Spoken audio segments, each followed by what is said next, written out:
Hello and welcome to all you dear Aquarians. I hope you are well, by the way, in these crazy surrealistic times. Let's have a look at what June is telling us. And it's a very eventful month. Very eventful. We've got eclipses to talk about. Venus going direct again. Mercury retrograde. Jupiter-Pluto conjunction for the second time. Let's start. Let's get started. There's a lot to say. Now, first of all, these eclipses. They belong to the Saros family for North, for those of you who are interested in astrology. And this Saros cycle is all about blockages. But it's better to act after the eclipse, so that would be the month after, so to speak. Of course, everyone has some blockages in their life, whether it is a lockdown or not. I mean, there's always something going on. But this energy here is, of course, to show what we're really after. And for you, these eclipses, the first one on the 5th of June is in Sagittarius, and that goes well with Aquarius, so I don't think that one will be too hard for you. And it's happening, it's the moon in Sagittarius together with the south node. This is about letting go. And this is happening in your 11th house. So for a lot of Sagittarians, this is about letting go of some old goals that you had. Maybe you wanted to plan, and of course, aren't we all getting this this exercise of, okay, what are my goals? It's so difficult to have a vision at the moment because everything is so busy in the change mode. But still, in June, I think for you, it will be possible to say, okay, that goal that I had, that's not matching my future anymore. I need to let go with it. That maybe you wanted to have a study, a workshop about something. Nah, I don't want to do that. I want to do the cooking instead of the, I don't know what, instead of learning a language. Something like that. It could also mean a relationship, that you need to let go of a friendship that is no longer resonating with you. Again, that doesn't mean to say that's a bad friend or you are a bad friend. No, it's about like, it's just, you know, at its end course. That is the south node. It's very karmic. It's like the end of a cycle. So for some of you, it will have to do with relationships, friend relationships, and for others, it will have to do with your goals, or sometimes both of them. Now, all the energy is, of course, in the opposite house, which is the 5th house, which is your heart chakra. So Venus being there for so long, I've seen a lot of Aquarians having really a great time, actually, with this Venus in the 5th house, because they feel that they get sparkles again, or they get butterflies in their stomach again. Not only because falling in love, for instance, which is a very 5th house kind of energy, but also because you're doing things that you love to do as a child. And that's with the Venus now going direct at the end of June, the 26th of June. So if you have been thinking and doing, reassessing your hobbies and all of that, now there is like such an opportunity to really implement it and to maybe starting a project, or maybe starting your own business because of that. So a lot of Aquarians will be in that position. Also, it could mean that your communication with a child starts improving at the end of June. So when Venus is retrograde and it's with Neptune there, still there are going to be some connections with Neptune next month as well. But bottom line is, at the end of the month, Venus goes direct, you see improvements already. And the bigger improvements you will see around the midst of August. But that's still a couple of months away from now. Also, falling in love, you know, there's some really beautiful love stories happening for the Aquarian risings. And with the Venus retrograde, it can deepen even. It can mean that when you're single, for instance, that you say, oh yeah, he wasn't the right for me.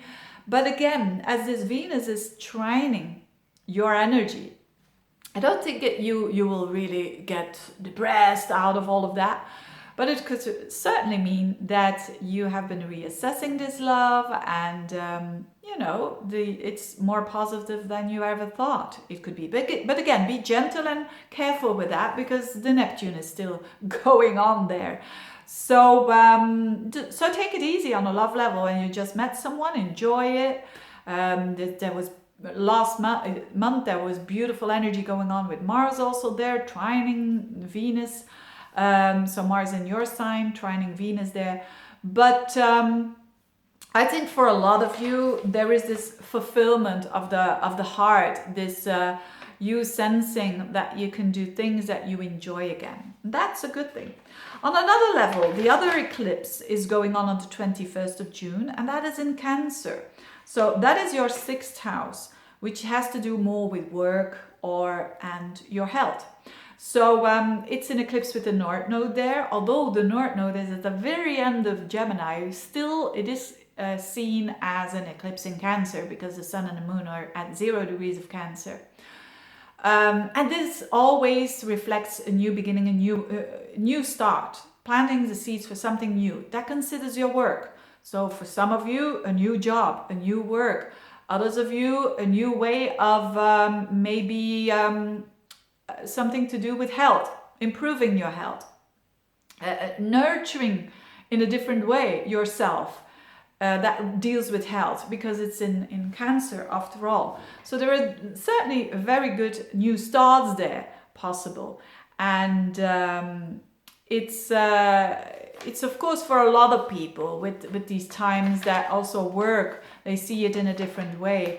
But I think you in particular can deal with that, because it's also the Mercury retrograde that takes place there at around the 19th of the month.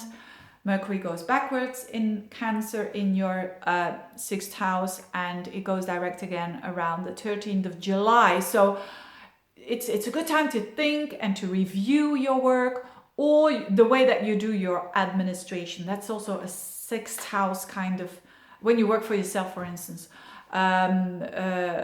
some sort of a reassessment, or if people work for you, that as well, that you are reassessing what you want with these connections.